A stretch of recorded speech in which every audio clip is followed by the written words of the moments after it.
Hey, all you hypothetical bards and bardettes, welcome back to iCastfish's Mockery.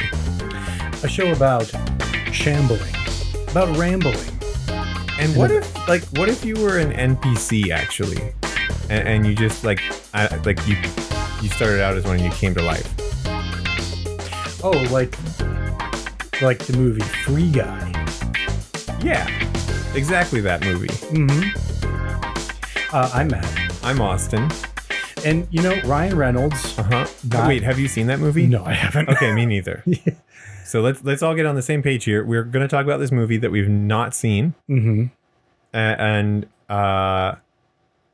so I've heard that it was good.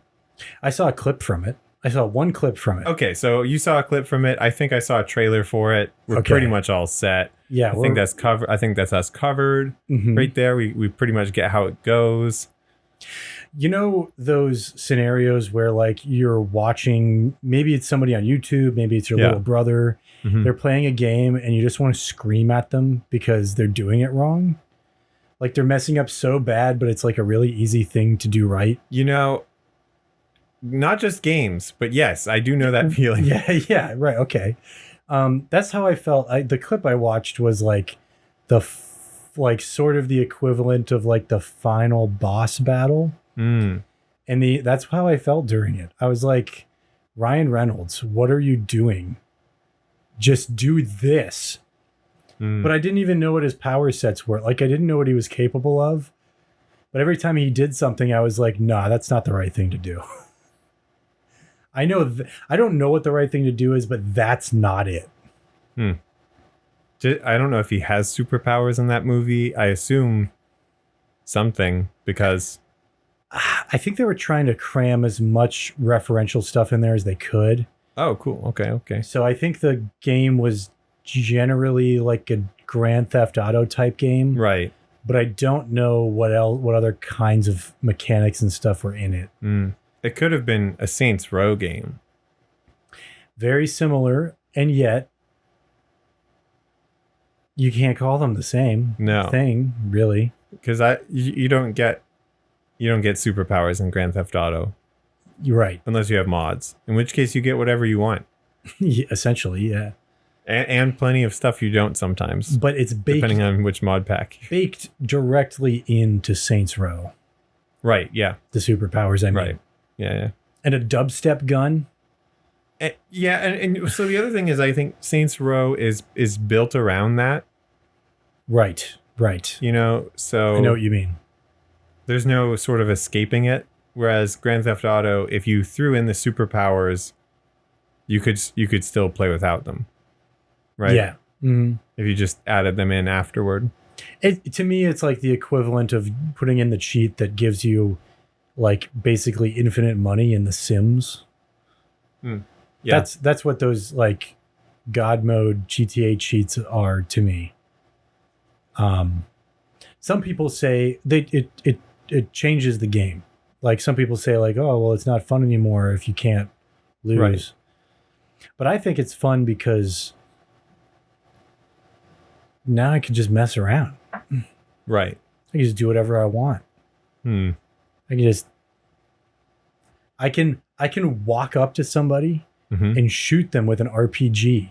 Right. And I would be fine. That's what I wanted to do. That's why I got this game. Right. Walk up directly to them. Yeah. And shoot them. I just want to see what happens. You know?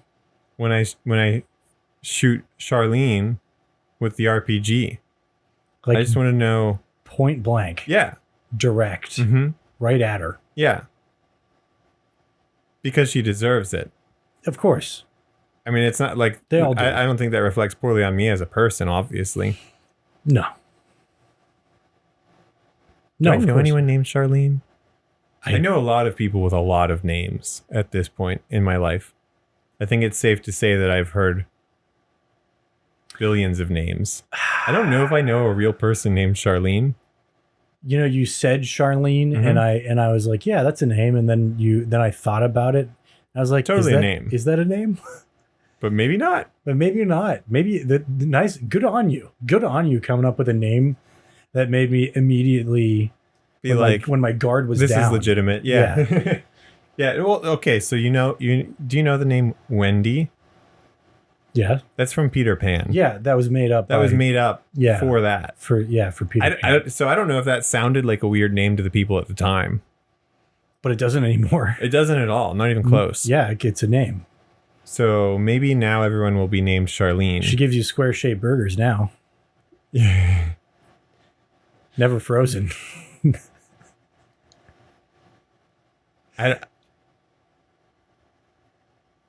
I'm amazed Uh-huh.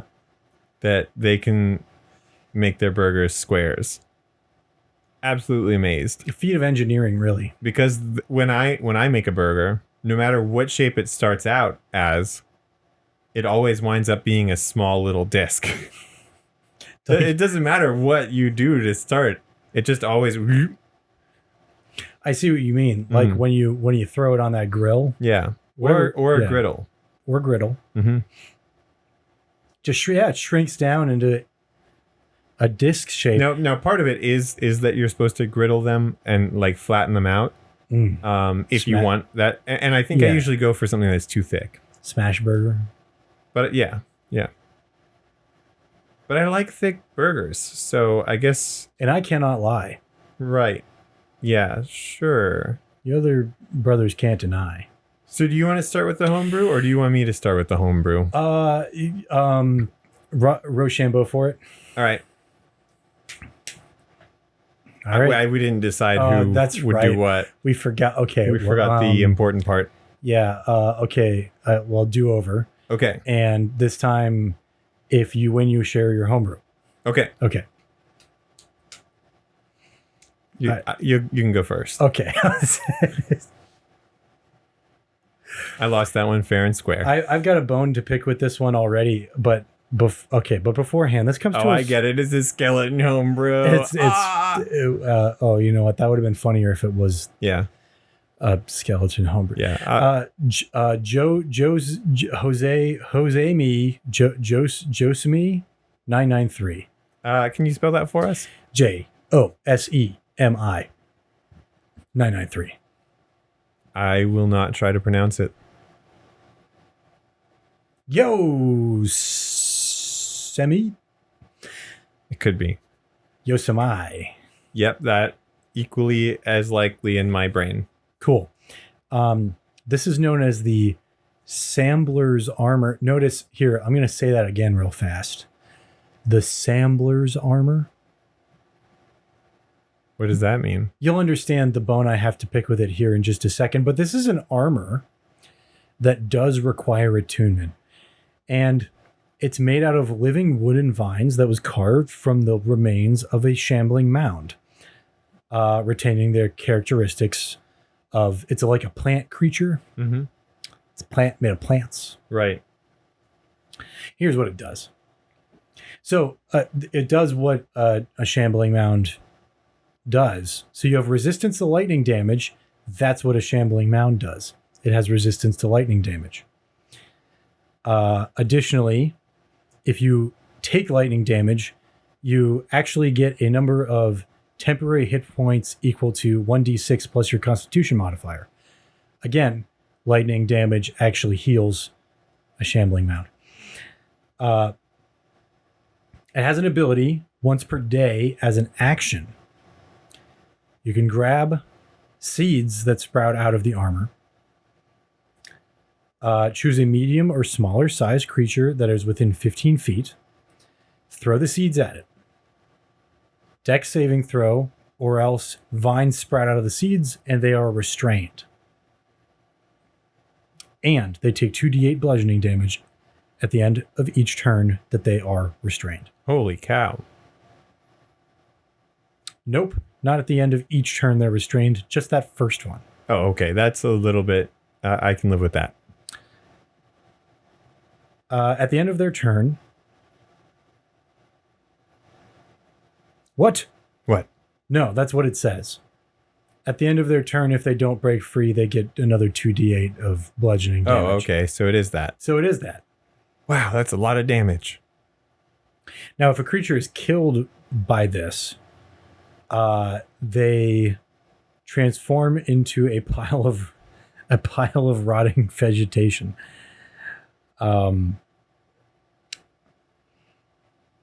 I think, okay, the only reason for things like that in 5th edition is because like certain resurrection spells require a corpse of some kind.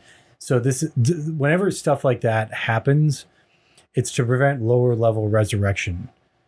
Which is cool. Sort of. But also you don't really need to give that to your player characters, I guess. No. It really is more important for the enemies to have stuff. Because like if an enemy disintegrates you, then you can't. I think only true resurrection actually works. I think. So I guess if you're playing in an adversarial enough campaign, it makes sense to, like, as a player, really want some different ways of eliminating corpses. Because your DM's probably throwing people back at you over and over and stuff like that. Maybe even leveling them up in between. But, well, and the other thing is, your DM will almost certainly bring people, or I guess bring creatures back, if that is like the optimum choice, right? If it's like a very adversarial campaign where you know, it's really players versus the DM. But if it's not, they don't really need to make the optimal choice all the time, and they don't need to be bringing people back from the dead all the time. I don't know. So that seems to have come out of that kind of deal. Which also makes the damage make sense. I mean, this could be a high-level piece of equipment. It's pretty good. I guess if you're wearing it in place of other armor, I might prefer the AC over the lightning healing. But situationally, obviously, lightning healing is better. You know? The rarity of this is uncommon. Oh, 2d8 every turn unless they escape. I guess they get a chance to escape every turn, so it's not that bad. Okay, one gripe I have is it says they must succeed a dexterity saving throw. It does not say what the DC is. Oh, yeah. I guess maybe they assume that you're a spellcaster and it's your spell save DC, but it doesn't say anybody in particular requires attunement. Here. Let's look at the comments. What do people have to say?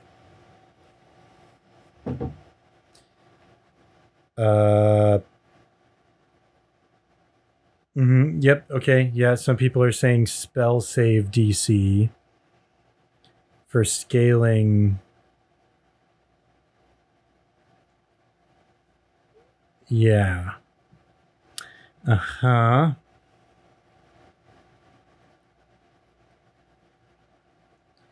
Okay, just reading here. Yep.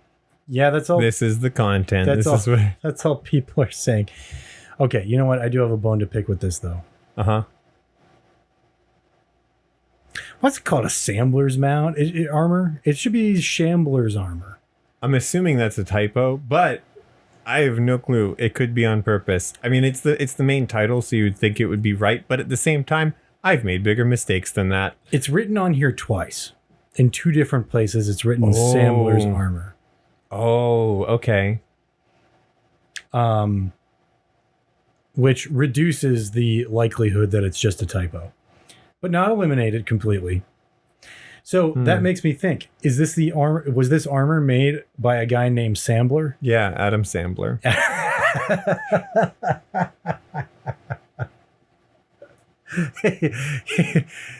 He retired from bringing hockey equipment to golf. Just so he could make you some armor. Yeah, so they could make you some armor. He stopped going to school as an adult. Right. Yeah. Just for that. Yep. He even stopped being grown up completely. Wow. Yeah. He just quit.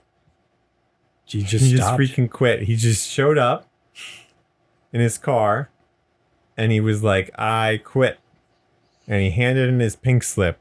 That's how those work, right? Yeah. He handed in his pink slip from his wallet where everyone I know where you keep a pink slip because I have one because I'm an adult.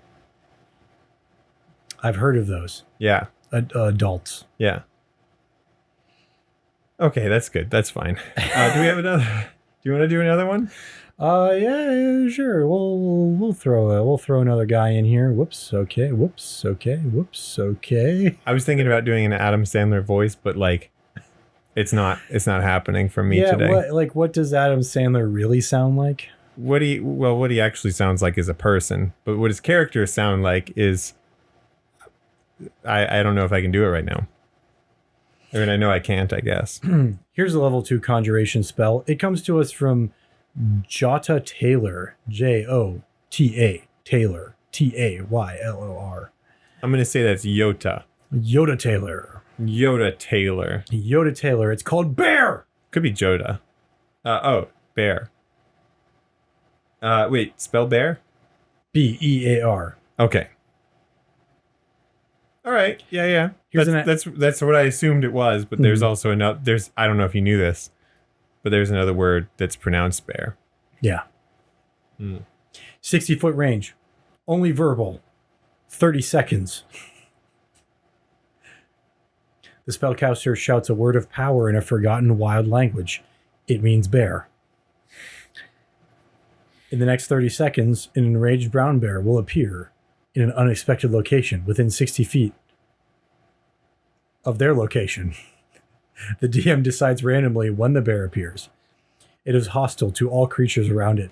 This spell drove me up a wall when I read it.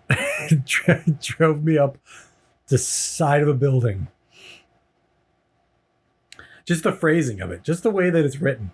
It's just okay. First of all, 30 seconds. Yeah. Rounds are 6 seconds. Right. So this is up to 5 rounds, but the DM rolls for it randomly or chooses randomly, I guess. Uh-huh. God, wow. So normally I think the duration. Oh no, that's the duration. Is that the casting time or the duration? Is the That's casting the time duration. one action? Yes, casting Okay. time is one action.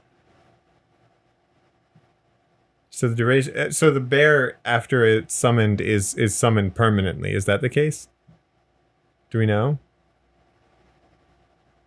Yeah, that's part of why this is a wild spell, right? Like just an absolute crazy, like, I just love how I'm not okay. This is gonna sound like I'm making fun of the creator of this. I'm not. I genuinely love how little thought went into this.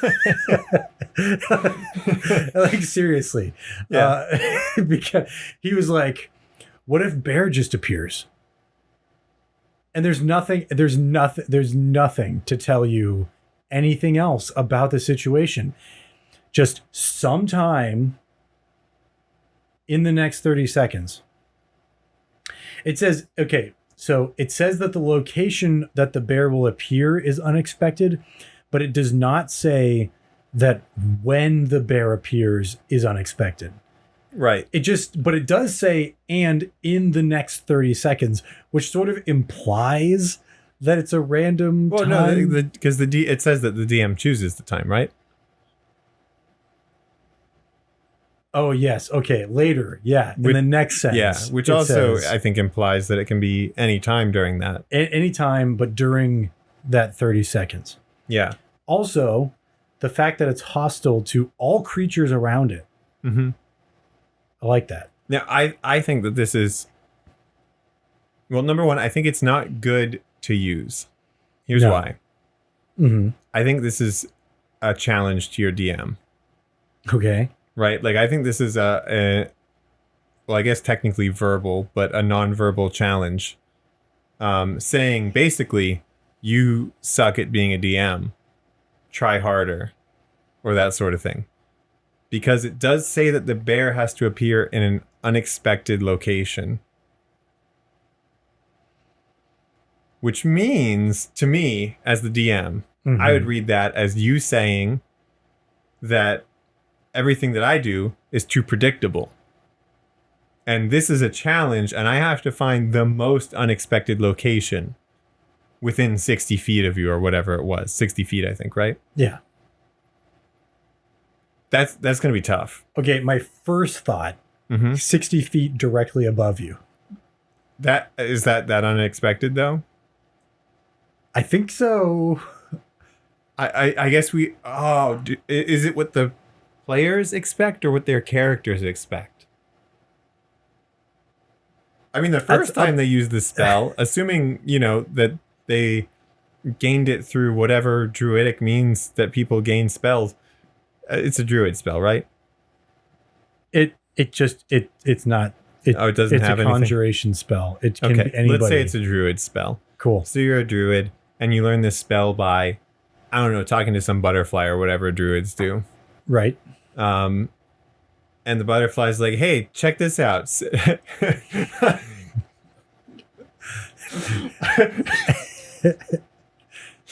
I found this word written on a bathroom stall. Try saying it. and your character's just like, Blorf? And then a bear falls on their head. All right. Now, the first time, it doesn't matter where that bear shows up. It's totally unexpected. Right. Right? Mm-hmm. And the butterfly's like, got But, after that, I don't. It's harder and harder to sort of upset their expectations. Like, what do you do the second time? Okay, hold on. So, I've got 3. Okay. Immediately. I have a couple too, I think. Okay. First, directly above. Okay. I think that's unexpected. But as soon as people think like, okay, now that I know that can happen, because what I'm thinking is when people think spatially, their first instinct is to imagine it'll be somewhere around them in 60 feet. So above, immediately, okay, now they know that's possible, right? But then I think if it comes from them from above, they'll still only be thinking dome. So right out from under the ground. That's next. But the bear, does it have to appear? It doesn't say in an unoccupied space. No, it doesn't say. That's the number one rule in writing spells. Right. Exactly. Okay, good. That's good though, because one of the ones I was thinking was inside the stomach of another creature. Oh, okay. So you're fighting something big. Mm-hmm. Your character's like Blorf. No, yeah, they're like, and then 3 rounds later, the bear busts out of it. And it's like, hey, you! I heard you say that again. I hate when people say that word. I'm here to kick your butt. Yeah. Okay. All right. My third one was out of the party's bag of holding. Oh, I like that. So when you're saying this, you're saying these, not like it's showing up in a spot, but that it's coming out of something. Yeah. Well, I love. Yeah. The idea that's how this, because it's a teleportation spell. I think. I don't think it conjures the bear. I mean, it's a conjuration spell. Yeah. But I don't think it creates the bear out of nothing. Is that fair to say? It doesn't. It doesn't specify, so it's up to interpretation completely. Okay, so I'm gonna say that it's a teleportation, right? Like you're summoning a bear out of its summoning thing, and I like the idea that it comes out of this tiny little hole somewhere, and it out. That would be fun. Okay, because then it would also make sense. Like, all right, if you summon it and it appears in like a 5x5, that's too big, 2x2 crate. Like it just partly came out of the hole and now it's stuck.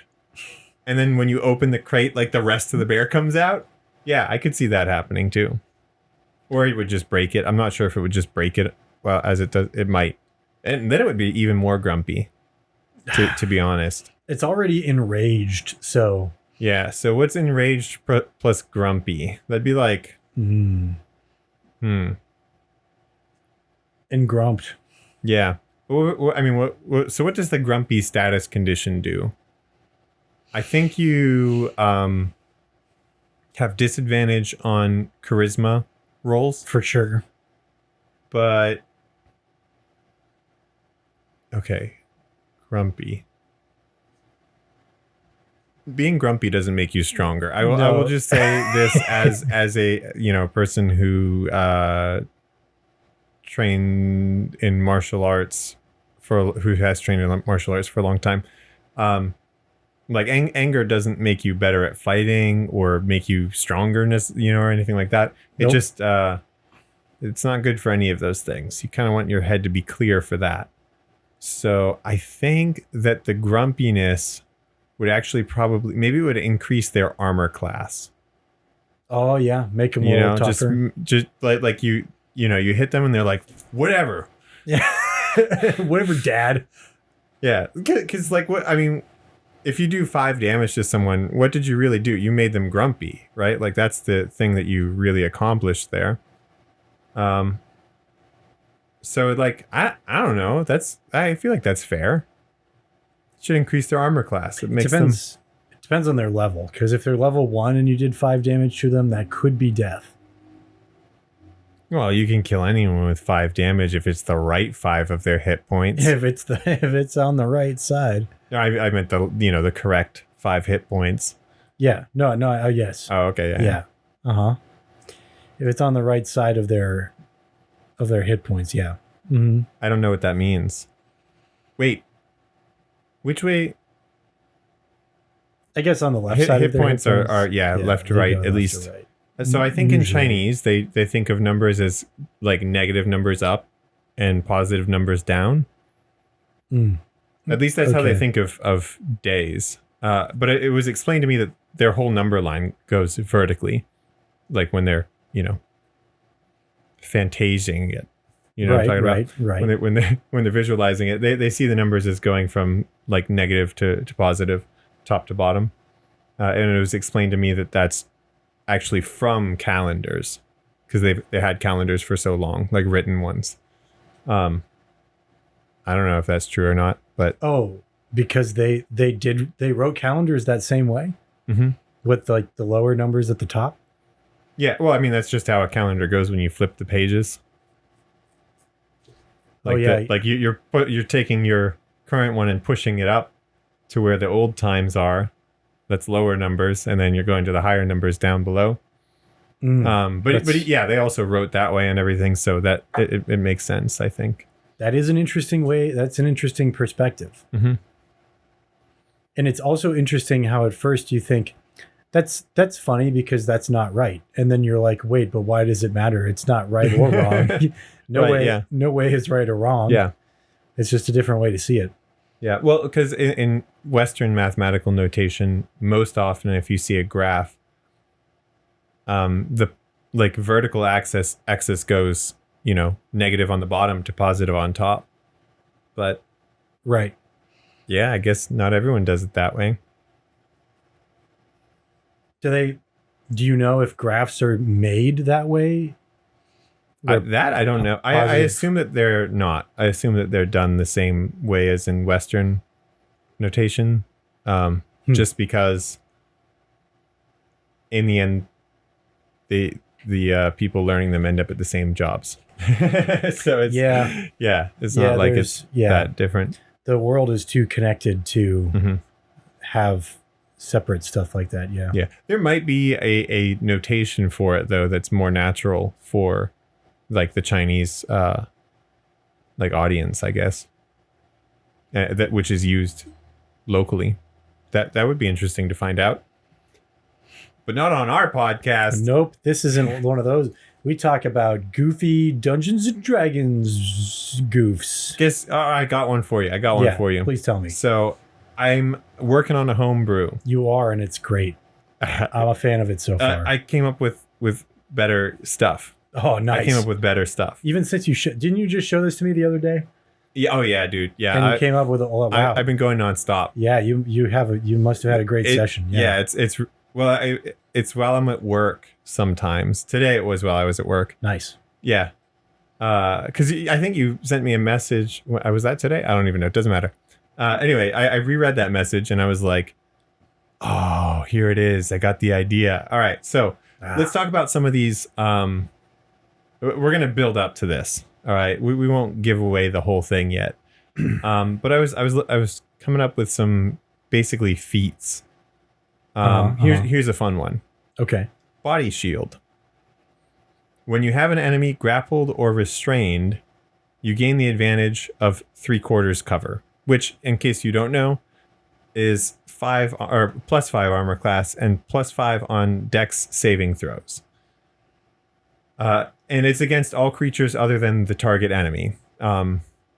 Because if you grapple someone, it doesn't make sense that your armor class is higher against them necessarily. Right. It's not that bad, but like I want them to be able to try to fight you. Unless you restrain them, in which case they can't. They can't. Yeah, exactly. Yeah. So if a creature is grappled, they can still fight back. If they're restrained, they cannot. Yeah. You know what? We'll go over what those two conditions are. When a creature is grappled, that means that they can't move, which in D&D terms means that their movement speed becomes 0. So they can't walk around. They can't fly. They can't sit down and stand up or lay down and stand up. They can't climb up stuff. They can... What? They can't go prone on their butt, yeah. They can't go prone on their butt. They can still hit you because they can swing their arms and legs around. And they can still do spells, shoot laser beams out of their eyes. Yeah. Mm-hmm. Yeah, pretty much stuff that they can do right where they are. They could still read a newspaper, for instance. But when someone is restrained, they can't take an action. Correct. They also can't move, but so they can't move and they can't take any actions, which means that they can't really do anything except for try to escape, which that I guess is an exception to the action rule. Yeah, that's the only way that they can use your action. Yeah. Right. Yes. Yeah. So being restrained is, that's obviously a good thing to be able to, do, is completely restrain somebody. Now, I think it would be fun if there were more ways to do that in D&D. Because actually the list is rather small of ways to restrain somebody. But the list in real life is not all that small. And you can just do it with your pingas. Now you're also kind of restrained while you restrain somebody, but you can do that. It's like a real thing you can do.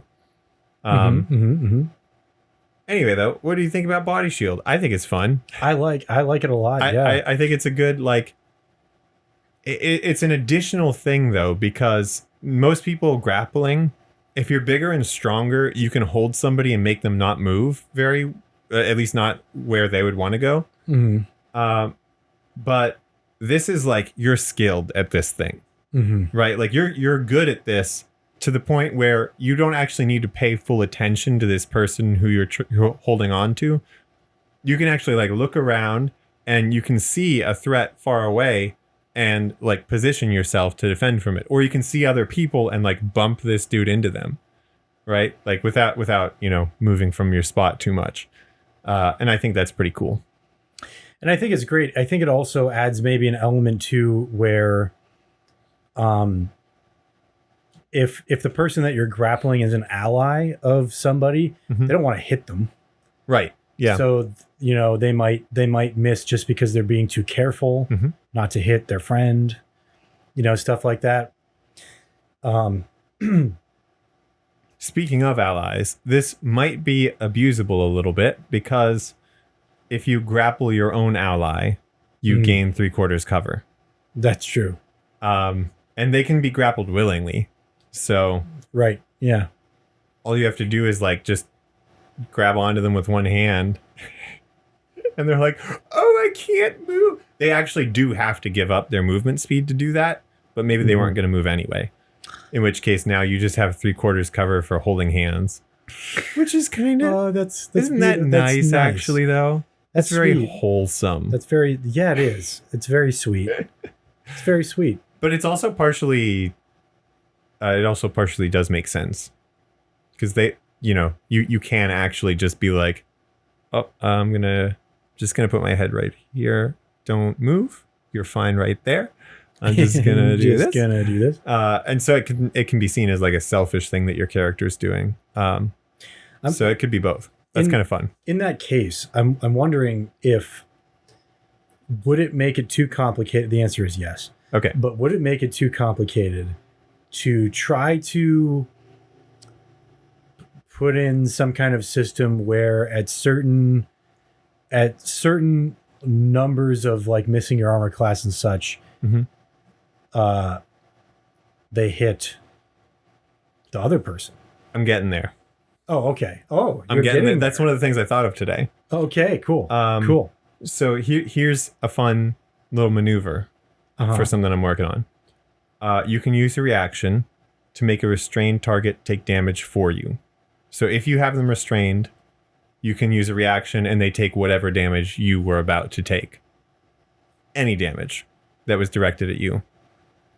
Doesn't make sense for everything, because like psychic damage, that doesn't work. But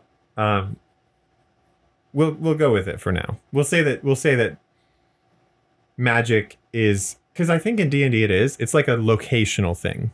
Even when you're doing psychic damage to someone directly in their mind, you actually target like their position. So the magic happens not in their mind, but in their brain. If that makes sense. It does depend, because some magic is like a spell attack where it originates from you and goes towards somebody. Right. But there is other magic that like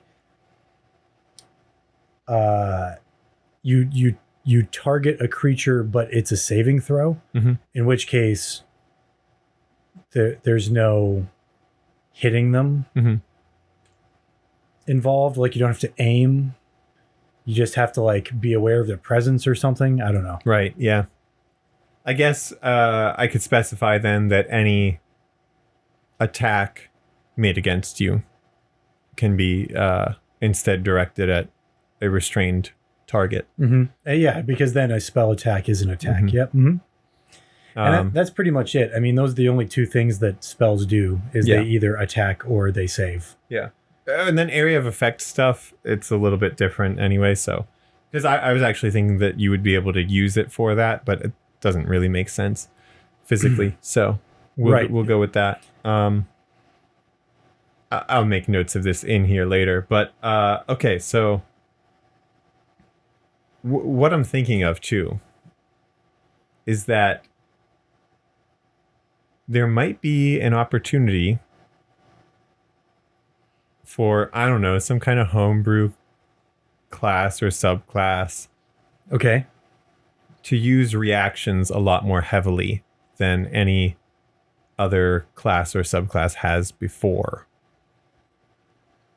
What I'm thinking of is something along the lines of superiority dice, but you can expend them to regain a reaction on a round. Okay. So if you already used your reaction this round, you can expend the die at any given time and get another reaction. So really you can use the die to like immediately react to something.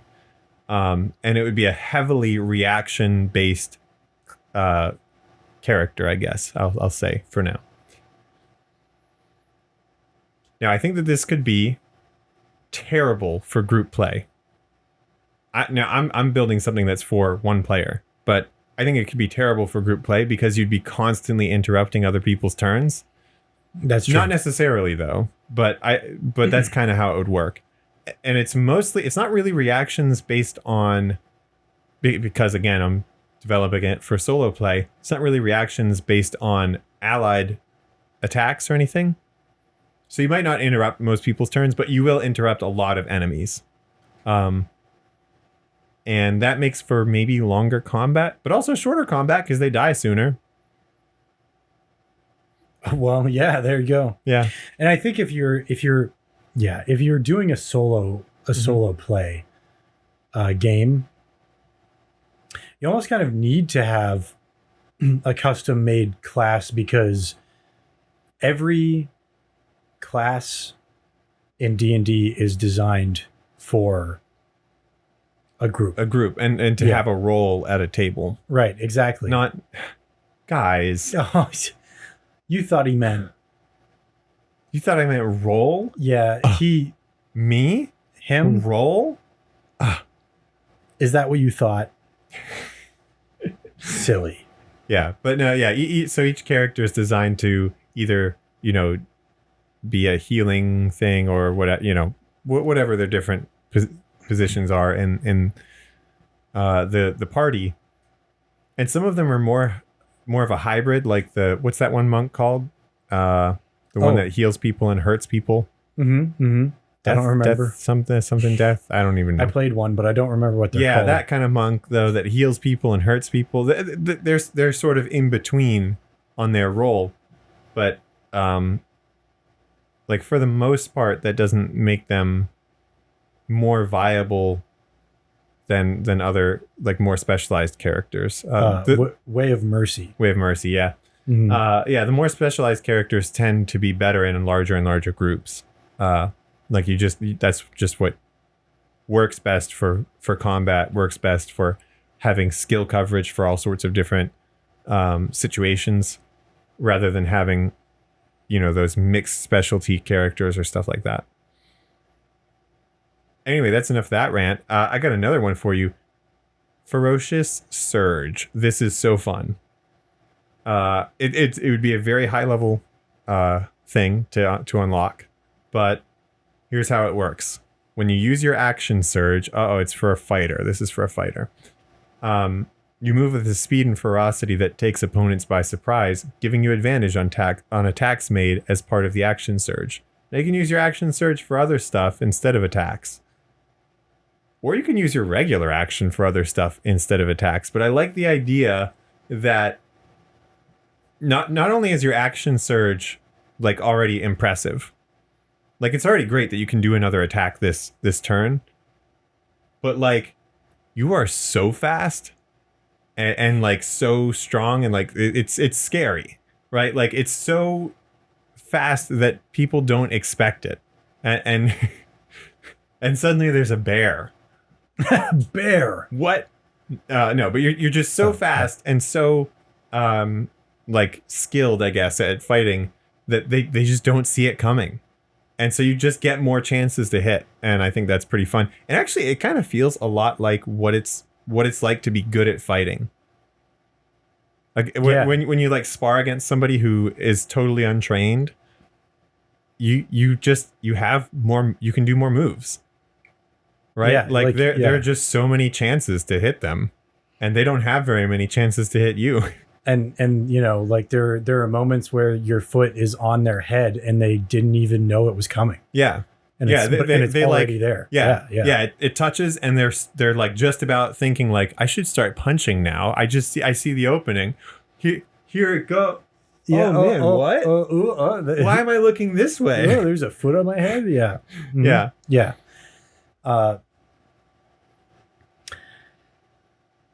I do like to leave it there for that. That's cool. Yeah, just for the extra. Well, that's how you get the points. Yeah. Too. You gotta show the judges like, here, see, I did it. It's making contact. Yeah, so I think that's fun. Now to give you another idea of how this character might work, this character idea I've got. I want them to be able to throw people on the ground. Throw people on the ground. Gotta be able to throw people on the ground. Fun. So here's how it would work. I think about the other thing with having those reaction dice. Reaction dices? Dice? Dices. The reaction dice. Is that a thing? Yeah. I think that's just the letters flipped around. So that's how So, if you have a target grappled or restrained and they fail to escape, they attempt to escape but fail, that gives you an opening, and as your reaction, you can throw them. Why can't you do that already? I mean, it may be complicated and you don't know like where to put it in, but I know where to put it in my homebrew thing. So yeah, I just love the idea that, you know, them trying to escape and failing. Normally, it has no real consequence except that you hit them again next turn and they're still grappled and they're still restrained. Mm-hmm. But this way, like, it means something because they can immediately just get dunked on. I think that a takedown would be an extremely high damage dealing technique. Yeah, those are rough, man. Mm-hmm. Getting taken down, that's rough. So here's the actual here's the actual thing I have written for it. Basically, if they actually, you know what? I have to change it on here. If they try to escape, as your action, you can also try to take them down. Either way, they have to make a dex saving throw against a DC of 8 plus your proficiency bonus plus strength or dexterity, your choice. That I just took from the Fighter Battle Master. Yeah, that's a pretty standard. Yeah, that makes sense. Yeah. That number is pretty standard. Yeah. On a failure, they take your level D6 damage. And they are grappled and prone. Your level D6. Right. Whoa. Which at first level is only 1d6. You wouldn't have this at first level, but at first level, it's only 1d6. That's not very good. At 10th level, it's 10d6, which is pretty good. That's like really good for 10th level, I think. That's a lot. Well, that's a lot of that's a lot of damage. Yeah. That's a lot of damage. Yeah. But they did have to fail a saving throw. If they succeed the saving throw, they take half damage and are prone. You can still throw them, but they're no longer grappled. You lose your grip on them. Okay. Right. So this is basically like giving them another chance to escape because they're making the same like dex sort of saving throw kind of deal, except it's not a contest this time. It's a saving throw. So it gives them one more shot to escape, but if they fail this shot, they take serious damage. If they succeed, they take less damage, but it's like worth using still. And I guess there's also a limitation to this in that I'm sure you can't just take down any creature of any size. No, I was looking at it and I was thinking, by taking this set of I'm working on a subclass. I'll just give it away. I'm working on a subclass. By taking this subclass, I think you get the ability to take to grapple creatures who are 2 sizes larger than you, which is already really big. That's pretty big. And at level 18, you can grapple enemies 3 sizes larger than you, which is insane, but that's the kind of thing that a level 18 character can do. Right, because if you're a medium creature, which all player characters are, right. Next up is large. Large, which is the size of like a Loxodon might be large. They might be. So large is like 10 feet tall, roughly. Yeah. Right. Yeah. Mm-hmm. Or if you want to go by floor space, is large a 10 by 10? Yes, large is 10 by 10. Okay, so they're big. They are really huge. Yeah. Huge is next. Yeah, I believe. And that's like 15 by 15. Is that how that works? And then is gargantuan? Gargantuan is 20 by 20. So yeah, this at level 18, you'd be able to take down gargantuan creatures. I'm thinking, as a medium creature. That's some Kratos stuff right there. That's some Kratos stuff right there. Like God of War, Kratos stuff. Yeah. Yeah. Which actually his attacking skills don't fit the archetype necessarily, but his character kind of does. Yeah. Maybe Kratos from the new God of War does. Yeah. He might fit this archetype. Yeah. Kratos from the new God of War. Absolutely. I think he technically, yeah. I don't think he ever throws anything that's Does he throw his axe? Oh, sorry. No, I thought you were talking throwing weapons there.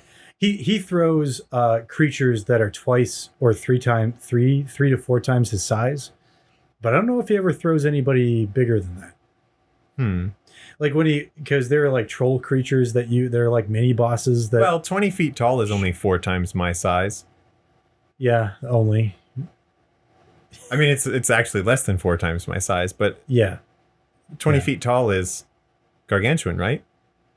Or is that, no, that's just huge. I can't keep track of these things. Yeah, that would probably just be huge. Yeah. Okay. I feel then totally justified in them being able to throw huge creatures. Oh, for sure. Gargantuan is. I have to make it work for gargantuan, though. I think so. You can say whatever you want. We'll find out how it shakes out because this is all in the early stages. But just keep in mind that a halfling is technically also a medium-sized creature, and that's actually hilarious. And I don't know why I am saying that like it's a problem. Yeah, and like a gnome is small. But I still think a gnome should be able to throw something 20 feet tall like this. Just grab its toe and like flip the whole thing over. I love that.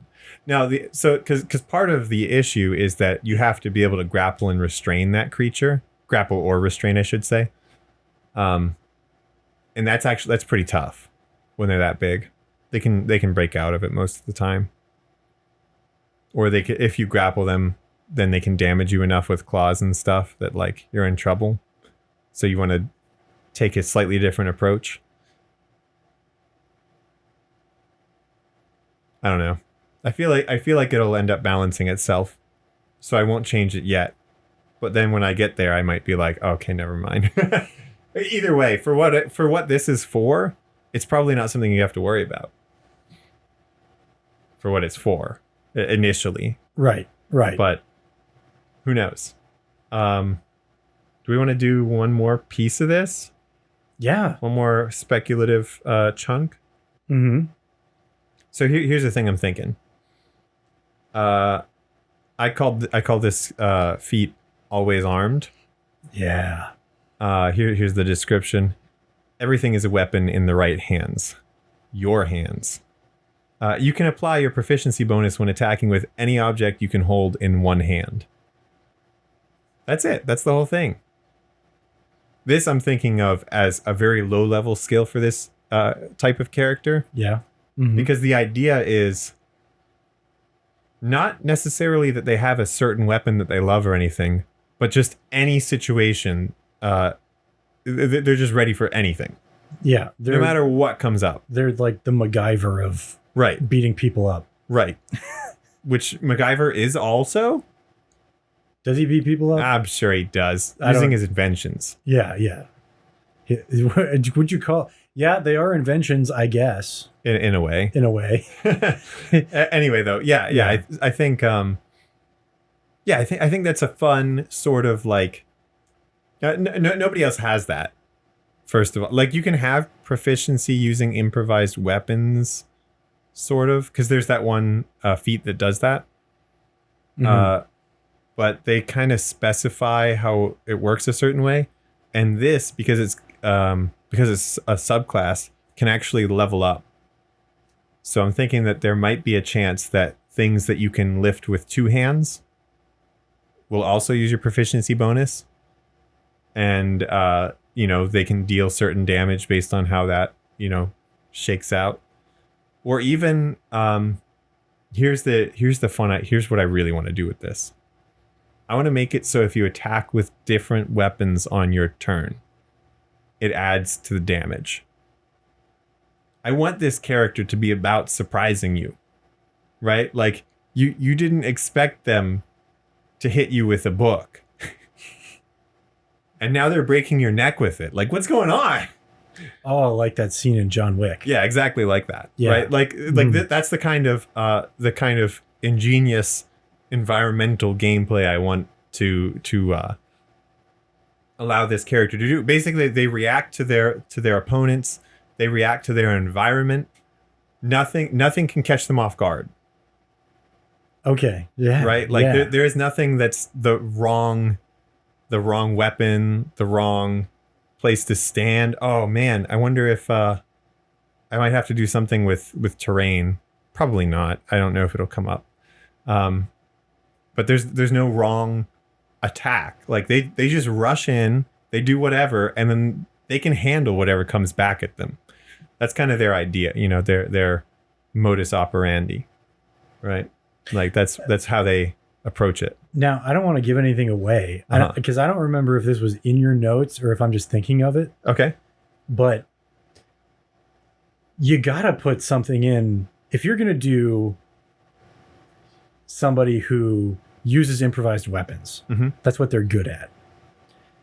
And you want to be able to escalate that. Right. And you're going to have somebody who is proficient in grappling, right? And throwing people. You got to let them throw people at people.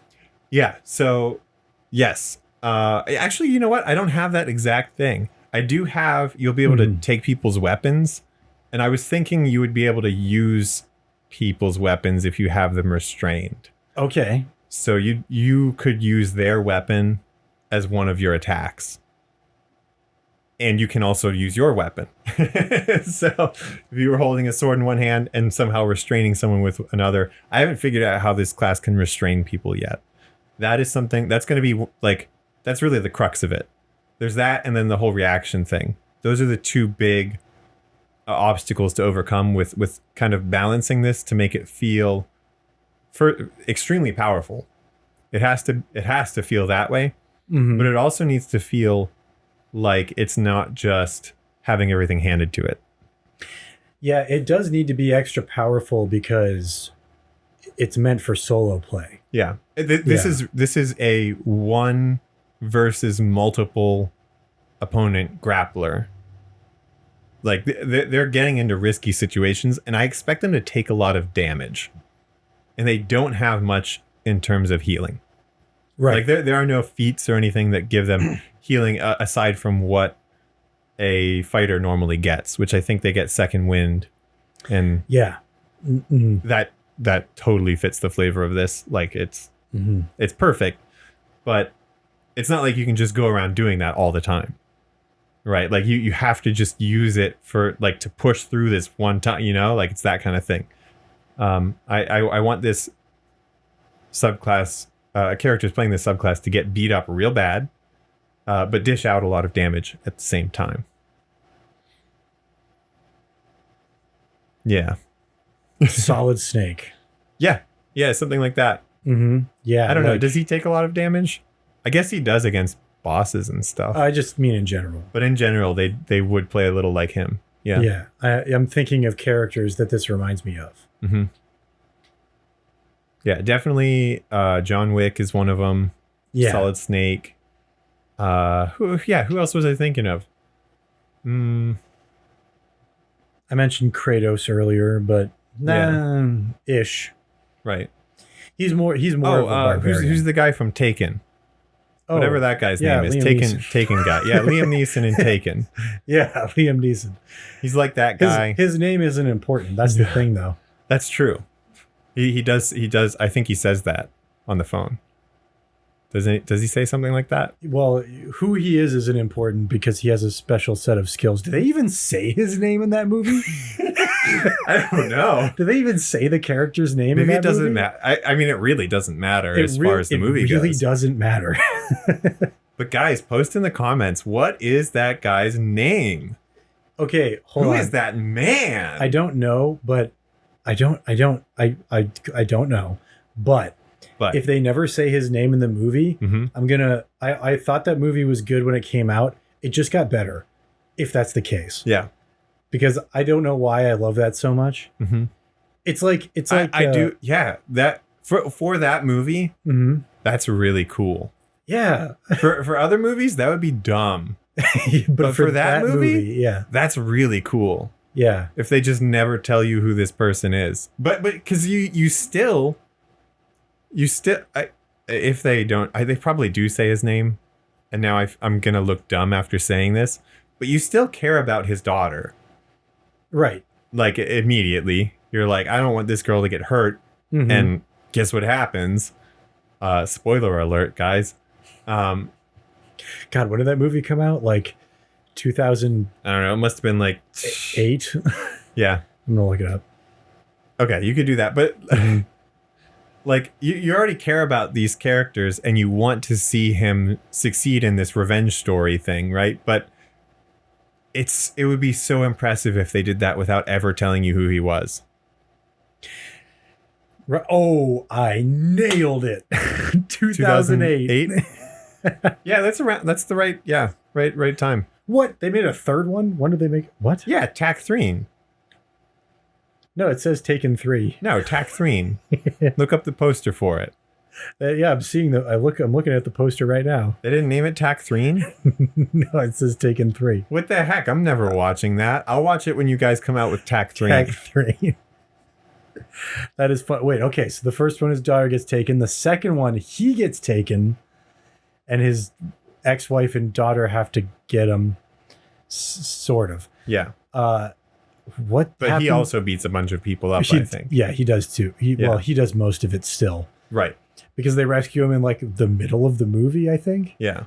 And then he does the rest of it. Right. Because he has to rescue a bunch of other people.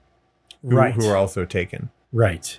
I don't know what happens in the third one. Yeah, what's going on with the third one? I never even knew. Oh my God, does his dog get taken? His dog? Oh no. And then it becomes John Wick. Right. It goes right into it. Mm-hmm. And Liam Neeson becomes Keanu Reeves. Yeah. And he never had a daughter. Right. And his wife looked completely different. Right. And was never his ex-wife.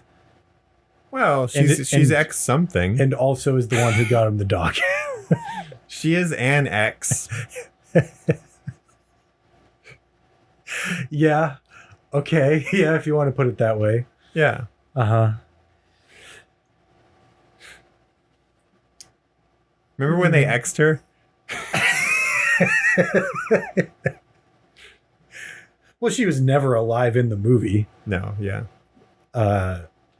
She was already dead by the time the movie started. That's pretty interesting too, isn't that? Yeah. Maybe that makes it so you can't dislike her. Right? Like if they actually showed her in the movie, maybe the character could be portrayed in a way that most people like them, but some people would be instantly be like, I don't like that girl. I don't like her. You know, I'm going to agree with you. I think that Keanu Reeves' wife in John Wick is a Mary Sue. And no, she's not though. She's like if they portrayed her as like a perfect person, then she would be a Mary Sue. But they portray her as a photograph. A perfect photograph. She's a pretty good photograph. I don't think it's a perfect one by any means. You think they had time to make a perfect photograph for this movie? I don't think so. That takes forever. Anyway. No. In fact, I think it's actually just an average photograph, isn't it? It's a video. Like just a normal. He watches a video. He watches a video. He watches a video on his phone. Yeah. But yeah, like, so she's not an actual person who can like do things right or wrong. Yeah, a Mary Sue. No. Mary Sue's can do things right or wrong. They just only do things right. Oh. She has no opportunity to do so. Oh. Wow, you're really enlightening me on this. Yeah. Great. Wow. Amazing. It's because she's already dead. If you don't want your character to be a Mary Sue, just kill them. Just kill them. All you writers out there, just kill your characters. Listening to our show for writing advice, of course. Yes, of course. Just kill them all. All those characters, if you want... listen. Look, they got to die sometime. You might as well be the one to do it. Your characters either... Because they're not going to fare as well out in the wild. They either die a hero or they live long enough to see themselves become the Mary Sue. That's... And you can quote me on that. I just made that up just now. That's me. I said that. In fact, I would argue that quote was 100% original. And you can do no wrong. That's what I would say about you right now. I am perfect.